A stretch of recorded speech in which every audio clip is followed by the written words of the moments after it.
Assalamualaikum warahmatullahi wabarakatuh. Alhamdulillah kita kembali lagi bisa melanjutkan kajian kitab di dalam channel kita ini, yaitu kajian Kitab Kuning.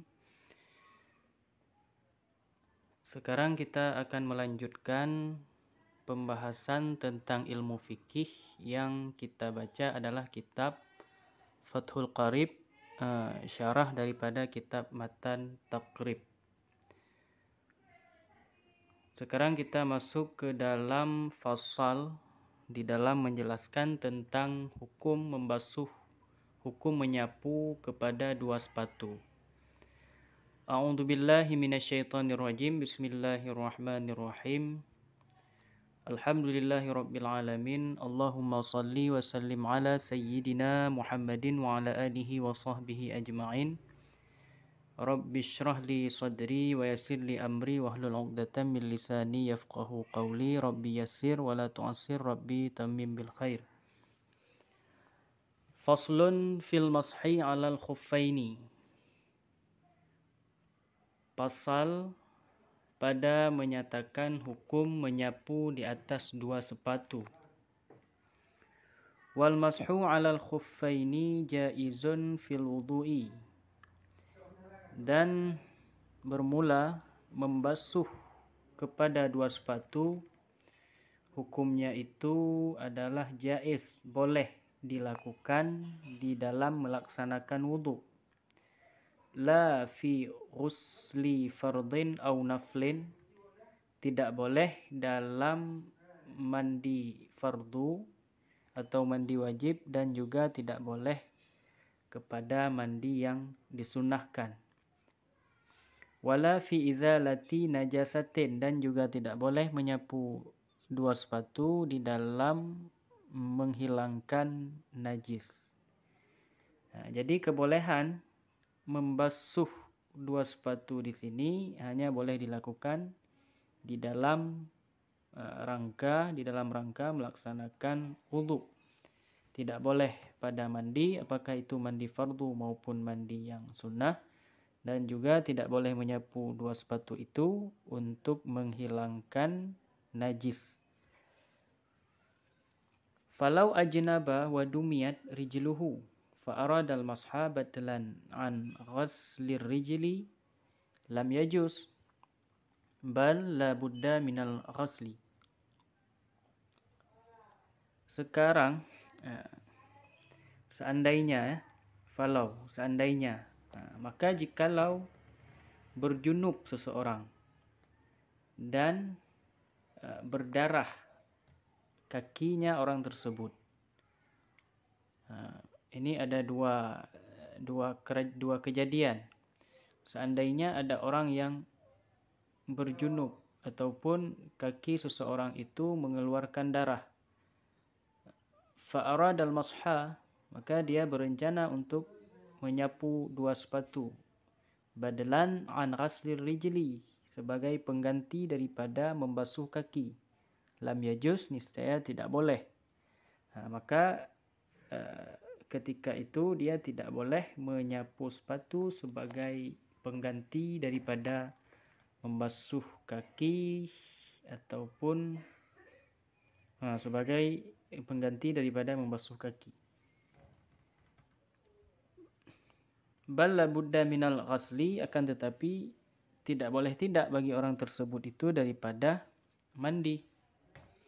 Bal la budda minal ghusli, ini harakatnya ghusli karena diartikan dengan mandi.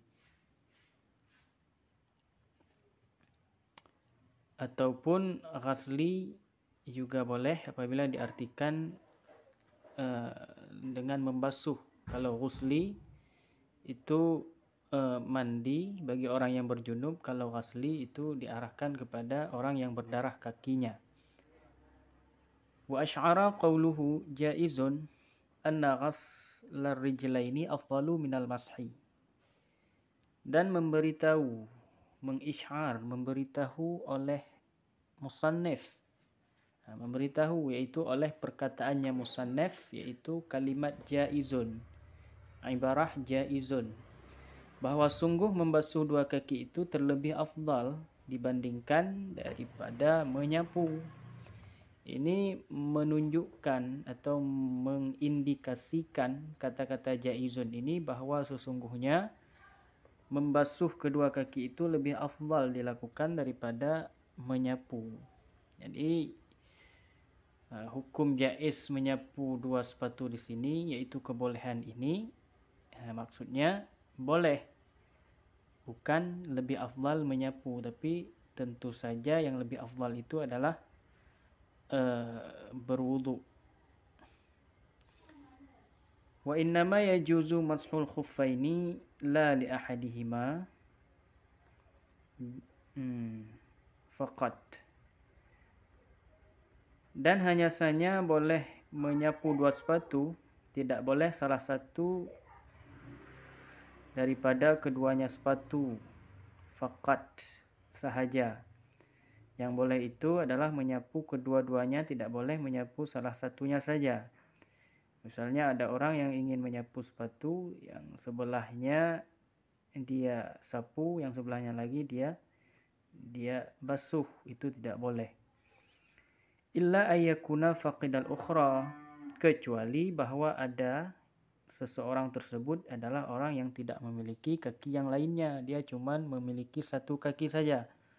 Maka pada ketika itu barulah boleh bagi dia itu menyapu satu sepatu karena kakinya cuma satu saja. Bi thalathati syara'ita.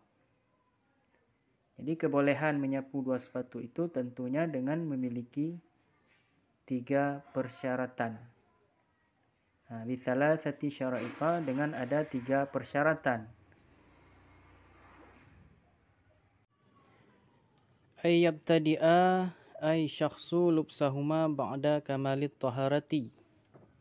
Syarat yang pertama bahwa memulai, artinya oleh seseorang akan memakai keduanya sepatu setelah sempurnanya taharah.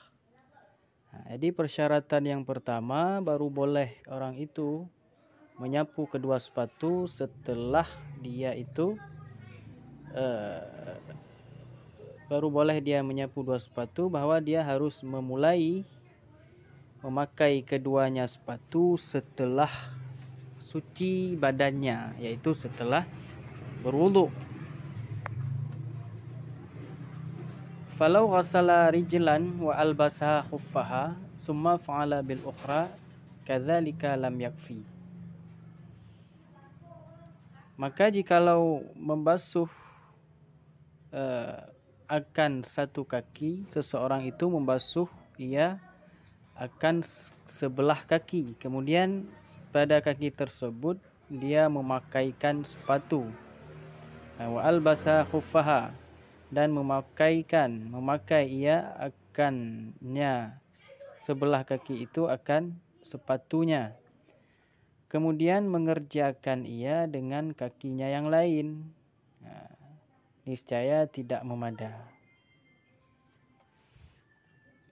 Jadi seandainya ada seseorang dia berwudu, kemudian membasuh satu kaki, kemudian dia memakaikan sebelah sepatu, memakaikan kepada kakinya tersebut sebelah daripada sepatu, kemudian dia membasuh kaki yang lain, yaitu kaki kiri, memakaikan lagi sepatunya, maka hal yang demikian itu tidak boleh.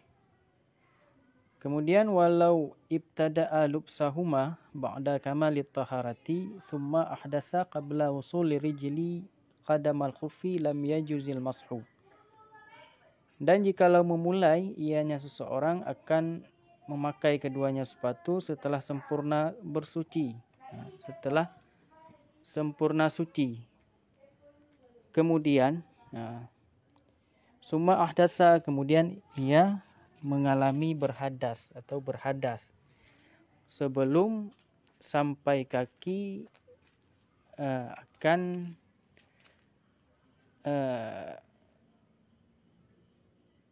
telapak kaki.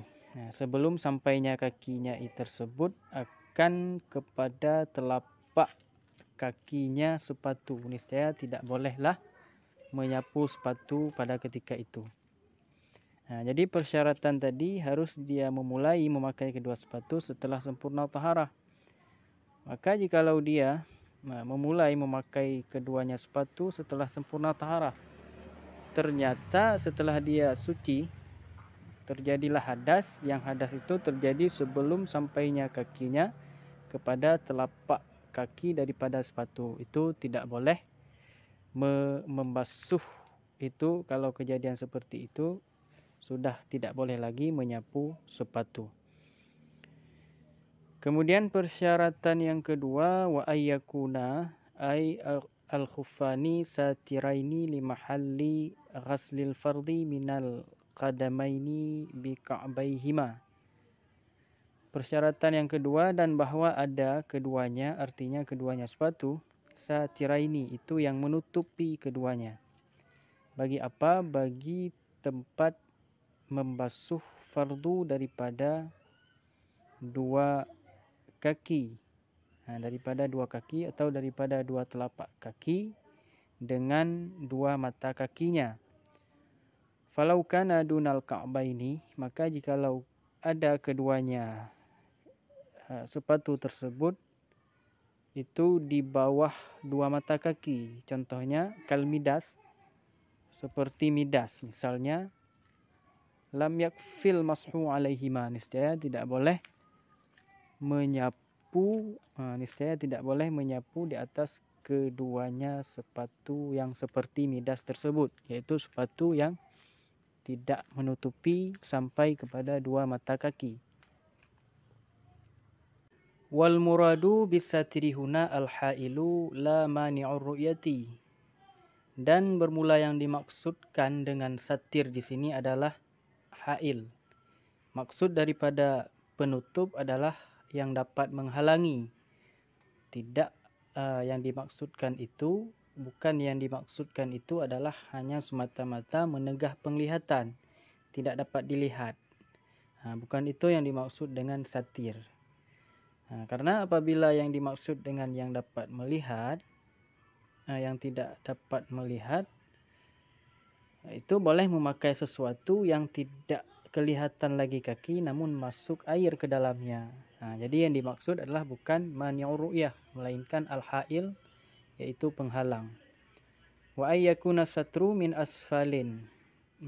asfala wa min jawanibil khuffaini la min a'lahuma. Dan bahwa adalah tutup yang menutupi itu daripada bawah sepatu dan juga daripada samping sisi-sisi dua sepatu, bukan daripada atas keduanya sepatu. Itu yang dimaksud dengan as-satru, dengan menutup. Jadi yang boleh terbuka adalah bagian atas, adapun bagian samping, sisi-sisi daripada sepatu dan bagian bawahnya itu mesti tertutup. Kemudian persyaratan yang ketiga, wa ayyakuna mimma yumkinu tatabu'ul masyi alaihima. Dan bahwa ada keduanya sepatu tersebut itu sebahagian daripada barang yang mungkinlah berjalan, mengikuti ataupun mengiring-iringi berjalan di atas keduanya sepatu. Maksudnya kedua sepatu tersebut harus bisa digunakan untuk berjalan secara normal, tidak tercopot, mudah dalam berjalan. Kenapa? Litaraddudi musafirin fi hawaijihi min haddin wa tarhalin. Karena berulang-ulang seorang musafir itu di dalam hajat-hajatnya si musafir, yaitu daripada melangkah kepada tanah, melangkah di atas jalan atau di atas tanah, dan juga daripada perjalanannya. Karena seorang musafir itu tentu hajatnya adalah banyak, maka sepatu yang digunakan adalah sepatu yang memang mungkin untuk berjalan, mudah dalam berjalan secara normal, tidak mudah tercopot. Jadi sekian pembahasan kita pada kesempatan yang berbahagia ini. Insya Allah nanti akan kita lanjutkan kembali di pertemuan yang selanjutnya. Assalamualaikum warahmatullahi wabarakatuh.